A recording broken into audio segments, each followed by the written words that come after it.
안녕하세요. 국민의힘 수석 대변인 최보윤입니다. 첫 번째 논평 시작하겠습니다. 통일교 특검을 둘러싼 민주당의 태도는 이미 결론을 말해주고 있습니다. 민주당은 진실을 밝힐 특검을 할 생각이 없습니다. 특검을 수용한다고 말해놓고 실제로는 추천 방식과 수사 범위를 핑계 삼아 시간을 끌더니 끝내 자체 특검법을 발의하며 특검을 무늬만 특검으로 전락시켰습니다. 이는 진상규명이 아니라 책임을 회피하기 위한 면죄부 특검입니다. 첫째, 민주당은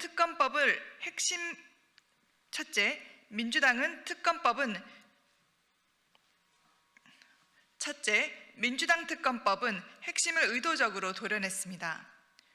통일교 특검 논의의 출발점은 민주당이 추천한 민중기 특검이 민주당 인사에게 금품이 제공됐다는 구체적 진술을 확보하고도 수사를 제대로 하지 않았다는 의혹입니다. 그러나 민주당이 발의한 특검법에서는 이 민중기 특검 수사 은폐 의혹이 수사 대상에서 통째로 빠졌습니다. 특검을 하겠다면서 가장 핵심 의혹은 처음부터 배제한 것입니다. 둘째, 민주당은 전혀 성격이 다른 사안을 끼워 넣어 노골적인 물타기에 나섰습니다. 통일교 금품 로비 의혹의 실체를 규명하자는 특검에 느닷없이 신천지의 야당 당원 가입 의혹을 포함시켰습니다. 이는 진실을 밝히기 위한 수사가 아니라 쟁점을 분산시키고 야당을 동시에 겨냥하려는 정치 공작에 불과합니다. 셋째, 민주당은 시간 끌기로 책임을 회피하고 있습니다. 통일교 금품 수수 의혹에 연루된 전재수 의원의 정치자금법 위반 혐의는 공소시효 적용 여부가 수사 성패를 가를 수 있는 시점에 놓여 있습니다. 그럼에도 민주당은 협상 대신 단독 처리 가능성을 흘리며 정치적 계산에 몰두하고 있습니다. 넷째, 민주당은 제3자 추천을 내세우지만 실질은 방탄 구조입니다. 문제는 제3자라는 형식이 아니라 구조입니다. 민주당이 설계한 추천 방식은 수사 대상과 이해관계에서 완전히 자유롭다고 보기 어려운 기관들로 한정돼 있고 최종 임명권은 대통령에게 있습니다. 형식은 제3자 추천이지만 실질적으로는 정권의 영향력 아래 놓인 구조입니다. 민주당이 내놓은 특검법은 핵심은 빼고 쟁점은 섞어 시간을 끄는 방탄을 위한 특검 흉내일 뿐입니다. 국민은 누가 특검을 가로막고 누가 진실 앞에 물러서는지를 똑똑히 보고 있습니다. 이로 인한 정치적 책임은 결국 민주당이 국민 앞에 지게 될 것입니다. 다음 논평 이어가겠습니다. 더불어민주당 김명기 원내대표의 태도를 보며 국민은 묻고 있습니다. 도대체 무엇이 이렇게 당당하게 만드는지, 왜 이토록 뻔뻔할 수 있는지 되묻지 않을 수 없습니다. 각종 특혜 의혹이 꼬리에 꼬리를 물고 드러나는 상황에서 100번 고개 숙여도 모자랄 판에 김 원내대표는 제보자와 언론 탓부터 늘어놓고 있습니다. 국회 국토교통위원 시절 대한항공 호텔 숙박권 무상 사용 의혹, 국정감사를 앞두고 피감기업 대표와의 오찬, 의료 공백 시기 지역구 병원에서의 특혜성 진료 의혹, 배우자 며느리 손주에 이르기까지 제기된 대한항공 관련 특혜 의혹은 하나같이 가볍지 않습니다.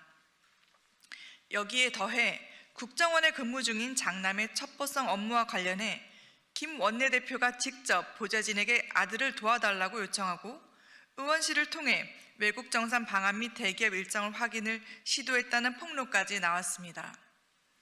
이는 국회의원 권한을 동원해 국가정보기관 업무 우회 처리하려 했다는 의혹으로 중대한 권한남용이자 이해충돌 사안입니다. 이쯤 되면 부적절이란 표현으로는 부족합니다. 분명한 권력형 특혜의 패턴입니다. 그럼에도 김 원내대표의 대응은 의혹 해명이 아니라 논점 흐리기에 가깝습니다. 보좌진의 사적 단톡방을 공개하며 여론의 시선을 돌리려는 모습은 전형적인 프레임 전환 시도에 불과합니다. 의혹의 본질은 김 원내대표가 피간 기업과 국가기관으로부터 개인적 편익을 받았는지 여부입니다. 특히 해당 단톡방은 배우자가 보좌진 계정을 몰래 도용해 취득했다는 주장까지 제기됐습니다. 사실이라면 통신비밀보호법 위반과 개인정보 침해라는 또 다른 중대한 문제로 이어질 수 있습니다. 무엇을 말했느냐보다 그 대화를 어떻게 확보했는지가 더 심각한 문제입니다. 그럼에도 민주당 지도부는 즉각적인 조치 대신 김 원내대표가 30일경 별도의 입장을 밝히겠다며 시간을 벌도록 사실상 동조하고 있습니다.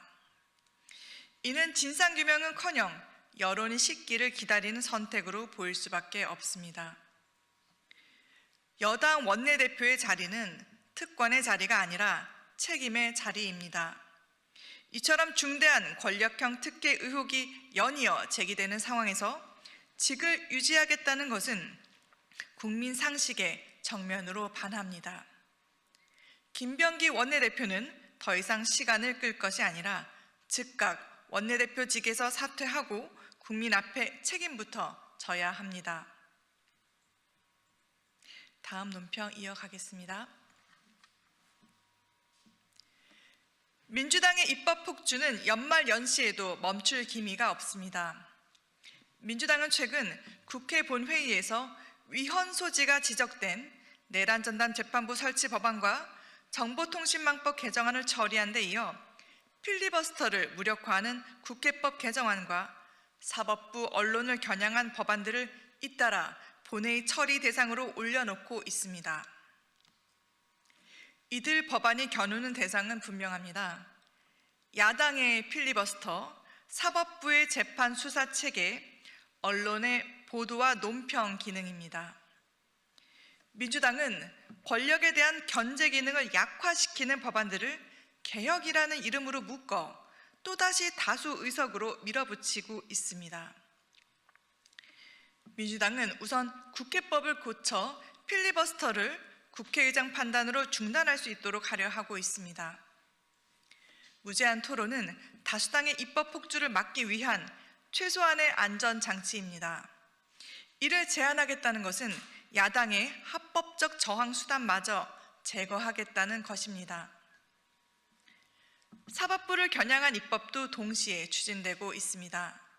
민주당은 판검사의 수사재판을 형사처벌 대상으로 삼는 법 왜곡죄를 비롯해 대법관을 14명에서 26명으로 늘리는 법안, 법원행정처 폐지 등 법원조직 개편, 재판헌법소원 허용을 통한 사실상 사심제 도입까지 한꺼번에 추진하고 있습니다. 이는 판결이 마음에 들지 않으면 결과를 뒤집겠다는 것으로 읽힐 수밖에 없습니다. 언론을 대상으로 한 압박 역시 마찬가지입니다. 민주당은 언론중재법을 개정해 사설, 칼럼 등 의견 기사까지 반론 보도 대상에 포함시키고 정정 반론의 방식과 위치를 법으로 강제하겠다는 내용을 추진하고 있습니다. 사실 보도는 정정과 반론의 대상이 될 수 있지만 의견은 반박과 토론으로 다뤄져야 할 영역입니다. 실제 민주당의 최근 6개월간 언론중재위 제소 가운데 사설, 칼럼, 기고 등 의견 기사가 적지 않았다는 점을 보면 언론중재법 개정을 통해 의견 표현까지 법적 압박 수단으로 삼으려는 것입니다. 여기에 민주당은 연말을 넘어 새해 국회에서도 특검 드라이브를 예고하고 있습니다. 정청래 대표는 2차 종합특검을 새해 1호 법안으로 추진하겠다고 밝혔습니다. 이는 특검을 앞세운 정치 공작을 상시화하려는 선언입니다. 야당의 견제, 사법부의 판단, 언론의 비판을 동시에 압박하는 입법은 개혁이 아니라 정권 방탄을 위한 계약입니다. 민주당이 이 브레이크 없는 입법 폭주를 멈추지 않는다면 위헌 논란과 그에 따른 정치적 책임을 반드시 져야 할 것입니다. 국민의힘은 헌정 질서의 근간인 견제와 균형을 지키기 위해 민주당의 방탄 입법 강행에 끝까지 맞서겠습니다. 다음 논평 이어가겠습니다. 국방부의 예비군 훈련장 통폐합 정책이 지방에 거주하는 예비군들에게 과도한 부담을 지우고 있습니다.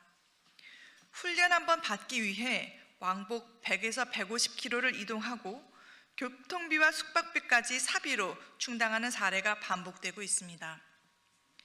국가가 부과한 법적 의무를 이행하기 위해 청년들이 시간과 비용, 생활의 불편을 고스란히 떠안고 있는 상황입니다.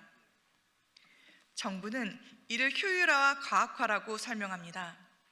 그러나 새벽 첫 차를 타고 입소 시간에 맞추기 어려워 전날 숙박을 선택해야 하는 현실이 과연 효율입니까? 예비군 이동 수송은 지자체 예산에 의존해 연말이면 중단되고 지급되는 교통비 역시 실제 비용에 크게 못 미칩니다.